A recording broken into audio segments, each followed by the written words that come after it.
आज मैं बताने जा रही हूँ फुल्का रोटी के लिए आटा गूँधने का सही तरीका। 1.5 किलो मेरे शरबती गेहूँ थे एंड 500 ग्राम जितने लोकवन थे। ये दोनों गेहूँ का आटा तैयार किया हुआ है मैंने। इसे छन्नी से मैंने सबसे पहले छान लिया। फिर मैंने पौना कप जितना पानी लिया। उसमें 1 ग्राम की मेरी ये चम्मच है, 1 ग्राम की ये चम्मच है। ये पौना ग्राम जितना मैंने टाटा लाइट नमक मिला लिया। पानी में नमक को मिलाना, घुलने देना बेहद ज़रूरी है। बिल्कुल भी नमक का दाना पानी में नहीं दिख रहा है। इस तरह से नमक को पानी में घुला लेना है, अच्छे से मिला लेना है। अब इसमें मैं डालूँगी देसी घी, गाय का घी पौना टीस्पून। अब पहले इस घी को अच्छे से मिला लूँगी। घी को अच्छे से मिलाने के बाद इसमें धीरे धीरे पानी डाल के मैं आटा गूँधूँगी। एक वक्त पर पानी पूरा डाल के आटा गूँध लेना है। हवा के संपर्क में अगर आटा, गीला आटा रहेगा तो गुठलियाँ पड़ेगी, रिंकल्स वाला डो तैयार होगा। तो ये तुरंत मिलाते रहना है पानी डालने के बाद।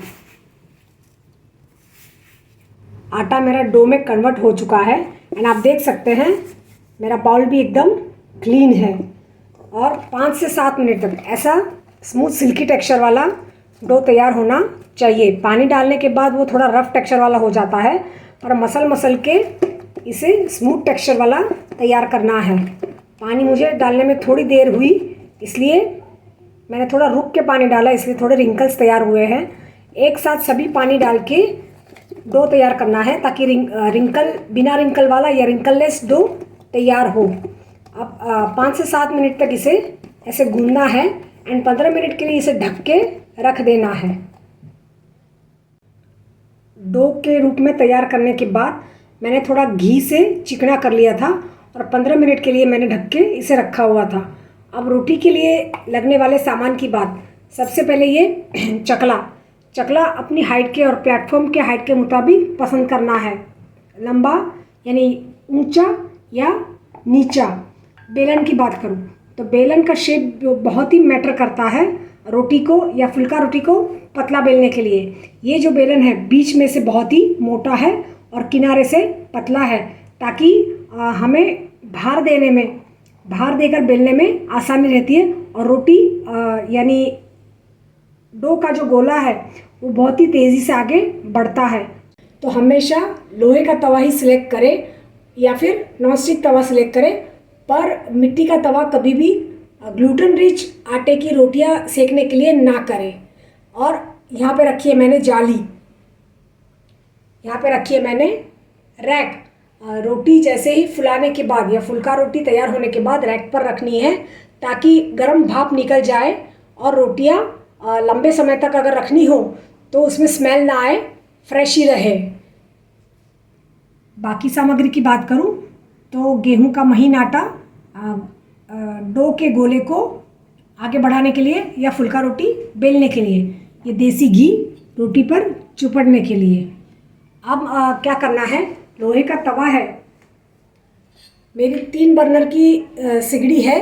इस पे सबसे बड़े बर्नर पर मैंने ये लोहे की तवी रखी हुई है और तेज आंच पर इसे 1 मिनट के लिए गर्म कर लूँगी। मैंने एक सरीखे डो में से छोटे डो बोल तैयार कर लिए हैं और एक ये सबसे छोटा बाकी रह गया था। और सबसे पहले अगर पॉसिबल हो तो एक छोटी रोटी ही बेल ले और तैयार करें। अब इसको मैं डस्टिंग करूँगी। डस्टिंग करने के बाद बेलूँगी। अब वापस इसे डस्टिंग करनी है। गोले को डस्टिंग करने के बाद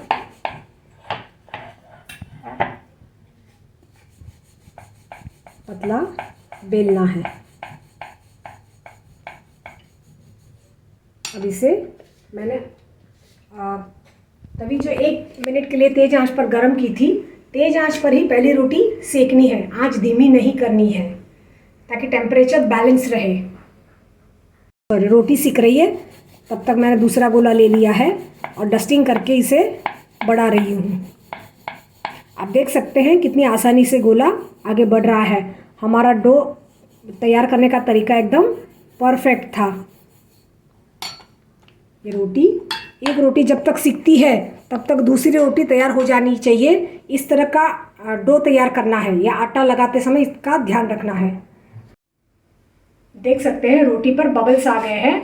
ये गीला पोर्शन है, ये सूखा हुआ पोर्शन है। पानी बिल्कुल भी जल चुका है और रोटी एकदम सफ़ेद हो चुकी है। इसका मतलब पानी जल चुका है। 15 से 20 सेकंड के लिए आगे की साइड एंड पीछे की साइड दोनों साइड को सेक के पानी जलाना है। अब इसे क्या करना है, 15 सेकंड के बाद आप देख सकते हो सफ़ेद हो चुकी है। थोड़ी देर है,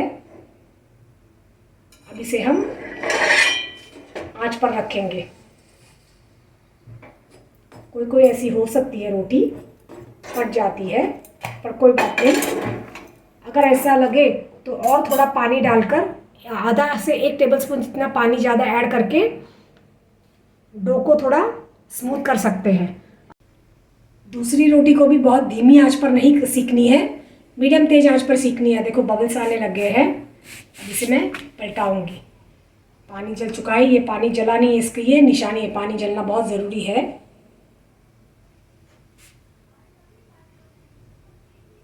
ना जले तो थोड़ी देर पीछे की साइड सीखने के बाद वापस इसे पलटा ले और इस तरफ से दबा ले। देखो फूल गई। अब इसे वापस पलटाऊंगी और इसे अब मैं आंच पर डालूंगी। बहुत ही बढ़िया फूल रही है रोटी, फुल्का रोटी देखो। अब इसे मैं आंच पर रखूंगी और गर्म भाप निकलने के बाद इस पर घी छिड़कूंगी। तब तक मैं दूसरी रोटी बेल लेती हूँ। आज वीडियो बनाने की वजह से थोड़ी लेट हो रही है। जब तक एक रोटी सीखती हो तब तक दूसरी रोटी हमारी बेल जानी चाहिए। डो इस तरह का तैयार करना है। रोटी अच्छे से दोनों तरफ से वाइट हो चुकी है, मतलब पानी जल चुका है। अब करारी रोटी सेकने का तरीका, एक बार ऐसे रोटी फुलाने के बाद, एक बार ऐसे रोटी फूल जाए, पीछे से भी थोड़ी देर सिकने देनी है, एक 5-7 सेकंड के लिए। बाद में इसे तवे पर ही तेज आंच पर रखनी है। रोटी फुलाते समय आंच तेज़ होनी बहुत ज़रूरी है, इतना ध्यान रखें। और करारी करने के लिए आंच धीमी कर दे और धीमी आंच पर इसे करारी होने के लिए 8 से 10 सेकंड के लिए रखने देनी है। ये देखो करारी हो रही है। और भी ज़्यादा करारी चाहिए तो और थोड़ी देर रखनी है। ऑलमोस्ट 10-12 सेकंड के लिए रखनी है। हो चुकी है, अच्छी सी करारी हो रही है, मस्त हो गई है। दूसरी तरफ से भी करारी चाहिए तो साइड पलट के दूसरी तरफ भी 10 से 12 सेकंड के लिए करारी करनी है। रोटी जो रैक पर रखी थी उसकी गर्म भाप निकल चुकी है।